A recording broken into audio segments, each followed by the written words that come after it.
دوستان ارجمند، این ورزشگاه مرکزی شهر ایسار است که بازی برای دریافت سوپر جام تاجیکستان با اشتراک دستای استقلال شهر دوشنبه و روشن شهر کلوب پس از چند لحظه آغاز می شود و ناظر دوباره را شما شناس میکنیم. این رستم عبداللویف است. اکنون اجازه داده شد تا بازی آغاز شود. دوستان ارجمند، رسما بازی دستای استقلال و روشن کلوب آغاز شد و باقی برگردانیده شود و از طریق نو هجوم آغاز بود. پرتوف به خط هجوم، این پرتوف طویل از سرعت بلند را کسب میکند بازیگر دسته روشن. پرتوف به داخل جریمه آغاز کنند ولی نورالدین دوران خیلی خوب توپ را به دسته خود برگرداند. حسین دوگان اینیول توپ را صاحب است. حسین ضربه میزند از فاصله دور و حمله صحیحش میرساند. امکانیت پرتوف به داخل جریمه و خیلی وضعیت خوب بود. اگر این حالت را که تندوزه مسافت دور بوده است. پرتوف به داخل جریمه ضربه و وضعیت خوفناکتر اینجا با عمل میآید. دوستان ارجمند، خیلی ضربه خوب بود. بسیار گزارشی از دو بازیگر توپ را به مرکز روان میکنند. حسین دوگان، منوچهر جلیلوف امکانات برای استقلال و جورابویف و محمد جان رحیموف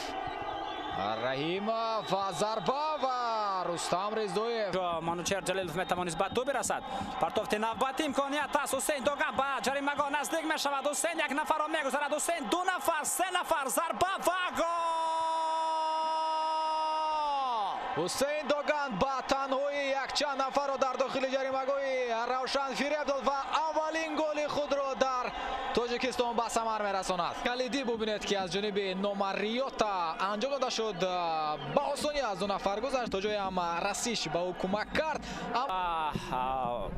الیت فوتبال کشور اینتریگا را بازم بسیارتر میکند. انگیزه بیشتر میشود. ضربه با طرف دروازه و این گل را ببینید. گل بهترین در اجرای فوتبال باز، بهترین در اجرای کاپیتان علیشیر جلیلوف. برای این گل را مشاهده کنید. سه نفر هستند در نزدیکی ما. زدن گل سوم خود میرود. استقلال ضربه منوچهر جلیلوف جا به پایان میرسد. بازم تو به دلیر برگردانیده میشود. در سال نوبتی دلیر ضربه و امکانیت بهترین برای زدن گل نمیرجان فرخزاد بود. بسیار هم حالت خوب بود.